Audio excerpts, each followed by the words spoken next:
episode 13. This is the finale. We're now in. Don't do that. You're going to confuse the heck out of me. Now we're in part 6, segment 6 of this fantastic conversation that has now turned epic. Because it's probably close to the halfway point, maybe. Maybe. Not, no. We're about to get into Act 3 of Hour 1. Is our deadline when your wife gets home? Is that our deadline? No, because she said that she might just spend the night at her friend's house. Well, doing this forever. That's all right. They're going to go out and have a work few tomorrow. drinks at 11 o'clock at night. I don't have to work tomorrow, so it's all good to me. I don't have to work tomorrow either, so I'm kind of... Me neither. All right, There all-nighter, you go. guys. We can do this. Yep. Woo! Oh, my God. I'm going to get a little punchy and might have to run out for caffeine because I just drank the last of it. I still have tea. I'm good. I do have tea, but it's not quite enough. All right, so let's get I into put something it. in my tea, so I'm good. Ooh. So we are now getting into Act 3 of Hour 1 of our 2-part, 2-hour finale. So we're 3/4 through halfway done. Yes. Actually, we're not even. We're halfway through halfway done. Let's That's just 1/4 done. Yes. Thank you. something like that. I can math. Numbers. Yeah, there's 4s in there, so yeah, we're good.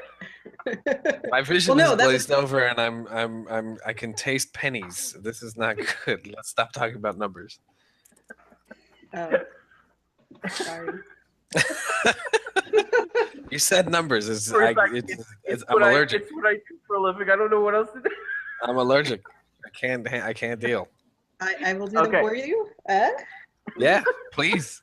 I will do the maths. I beg of you. Okay. Mm. All right. So we now need to work on the attempted rehabilitation of the trees. Yes. Yes. So this is also when the elves are going to arrive there. So we can open up Act 3 with the elves arriving in... As Elohar. Right. Yeah, you can say it for me. So the elves arrive there at that place, and they're mortified. The Vanyar Bewildered. immediately go into weeping mode, just like Nienna, I think. Right. Yeah. Because what are they going to do, right? Yeah. Right. Yeah. They're gonna write a song, is what they're gonna do. They are. Actually, one of the Vanyar writes a song about the trees. I'm not even joking about that. Exactly. It's funny, Yeah, but I'm yeah. not joking about it. Right. So they would be gravitating towards Nienna and weeping, I think, the Vanyar would be. Yeah. Okay. The Noldor, on the other hand, they Spoiling for war. just get mad. Right. Yeah. So they're the ones asking who could have done this. They're the ones who and they're told that it's Melkor. Who's telling them? Would Manwë still be in charge of dealing with the elves? Like, he was Yeah. just dealing with them in the last episode. Right. Right. So, right, and his go-between guy isn't there. Yeah. So yeah. So Manwë is the one who tells them that it was Melkor. Does someone react with the "how could you have let him do this" kind of? Not angry immediately. I think they Yeah. get there. I think they get to that. Yeah. But Okay, that's so not first their shock. nature. First shock. But when the anger kicks in, do they blame Manwë for releasing Melkor in the first place? Yeah. And the question is it Feyenoord or Fingolfin who says it outright? Yeah, that's where I was headed with that. It's just Oh, you. I think it kind of needs to be Feanor. Like, Well, here's the reason why it might not be, because in the last episode we had a scene between Fingolfin and Aule where we've already established that Melkor is on the loose and that he is part of the reason behind the Fingolfin Feanor split. And Fingolfin basically lays all that on the at the feet of the Valar, Aule specifically, because Aule is talking to him. Saying that you released him. You guys banished my brother because of something that happened that was really your fault. Yeah, but that's kind of derivative of like that's just how Melkor ends up speaking through Feanor. It's kind of the reverse of that. This is Feanor speaking through Fingolfin, right? Like this is kind of Feanor's whole through line for so long. Yeah. Okay. But with the "you will lead, I will follow" thing, which is what Fingolfin just said, Yeah. Fingolfin might want to channel Feanor a little bit here. Well, but I Yeah. think that And if that's you're gonna not have- him following. If Feanor's going to be helpful, yeah. Well, if Feanor's going to try and be helpful and fix the tree, Fingolfin might be feeling like, I'm just standing here. Let me turn and blame the Valar. I don't know. Right. It's possible we could make it work. Well, and If also it's there was a lot of and I kind of like this idea where at first Feanor is actually visibly disturbed by the loss of the trees. Yeah. Like for once in So his he's life, dumbstruck. right. He's Yes. kind He of doesn't have anything to say. Yeah. right. And to have Fingolfin step in and be the one to say it. Again, we're setting up Foreshadowing his leadership. Yeah. right, and we're also Okay. setting up that the idea that maybe Feanor might actually give up the Silmarils Yeah. to the uninitiated once again. Yeah, you know what? This is a moment where I'm willing to be convinced. I think it works fine the way you guys have described it, and you made a good reasonable thematic case for why it should be that way. So Okay. Well, also, I think we're gonna hit people over. I mean, the story hits everyone over the head with what Feanor's motivations are going to be, which makes sense. He's the main guy we see all this through for a while, especially that part of Silmarillion. So it's nice to keep reminding people that Fingolfin is not far behind. Otherwise, Right. when he leaves, sometimes I remember the first time I read through the Silmarillion, when he left, I was like, wait, where did that come from?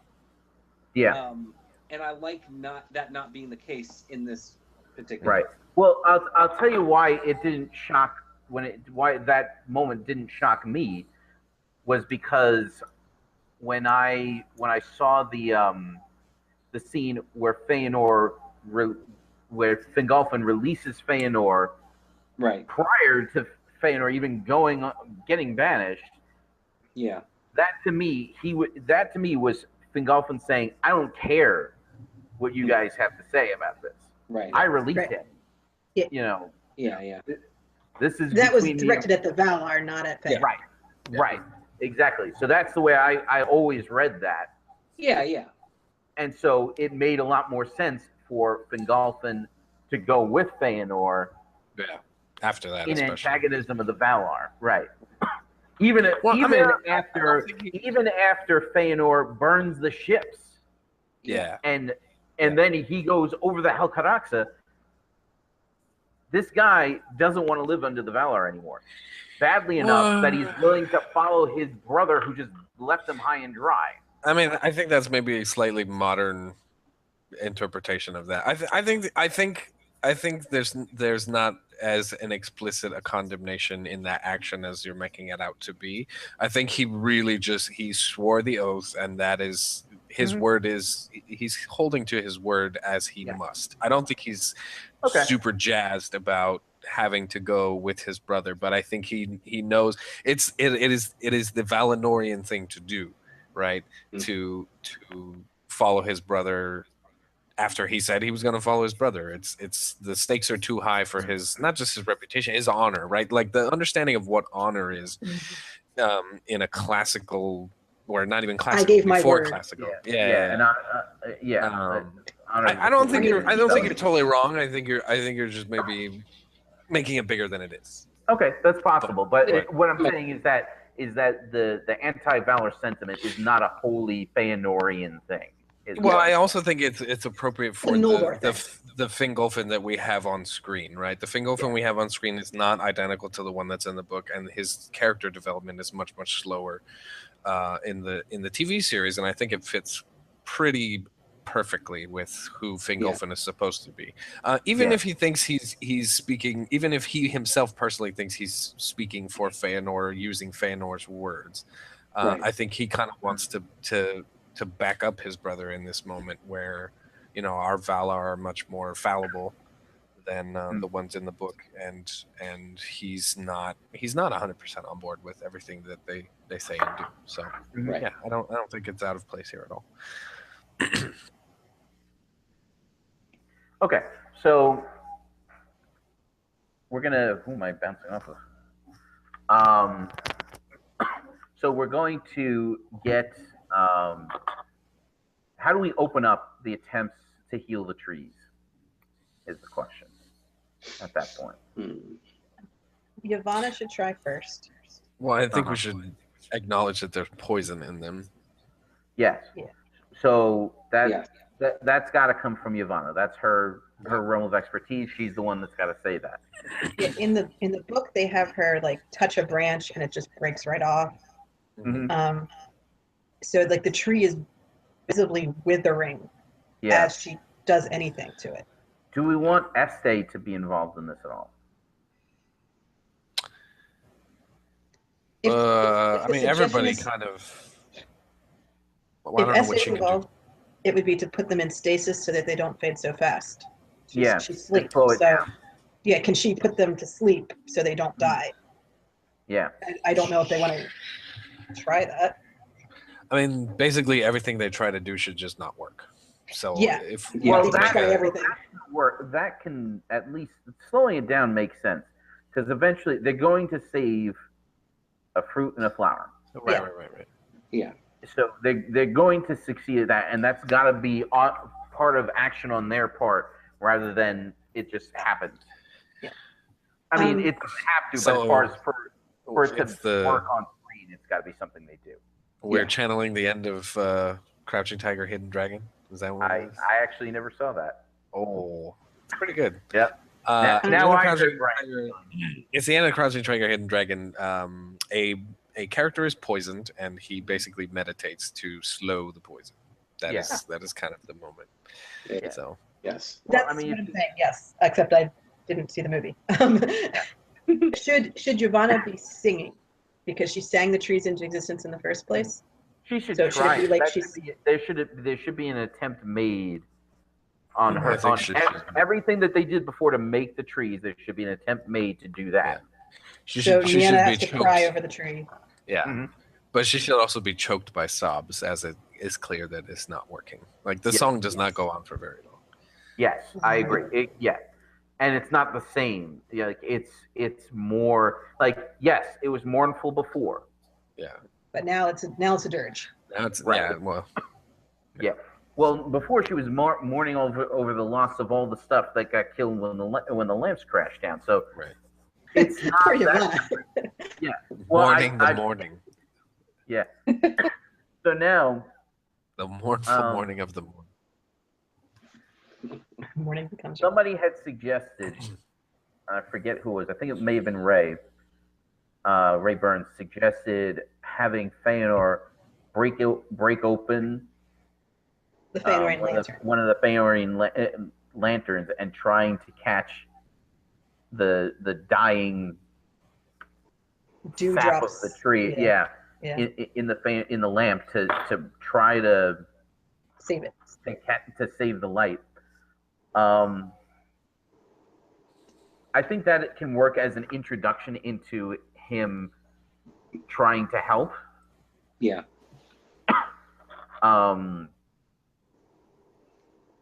The elves who come would have come with lanterns because it's dark outside now. Yes. So. You know, And that will everybody, differentiate us from- every one of the Noldor has a Feanorian lamp at this point because that's just something. Yeah. We've Don't leave home established. with that. Well, the Yeah. party was probably decorated with lanterns, Uh-huh. so Yep. they took the lanterns from the party and brought them down. I actually have had an idea that it might be kind of cool if the Feanorian lanterns you could just like put it in the air and just leave it there. Kind of cool. That might be a little too corny, but Some magic. it can be done. It can be done. I don't know why we would do it other than it looks cool, and that is kind of corny. But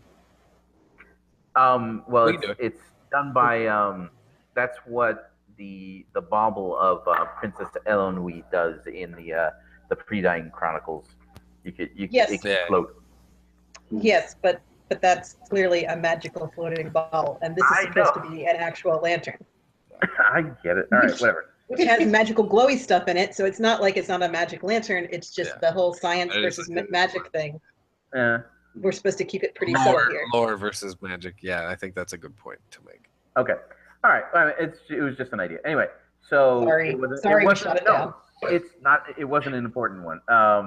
What if like, so, you know, we're talking about having some of the characters sing to save the trees. What if like there's just, when they try it, almost discordant, bad sounding notes get introduced, like something that it's almost making like the whatever's poisoning the trees fights against whatever they do. Yeah. We can get at that subtly by just having Ivana not do it well, like where she's just have certain notes slightly off.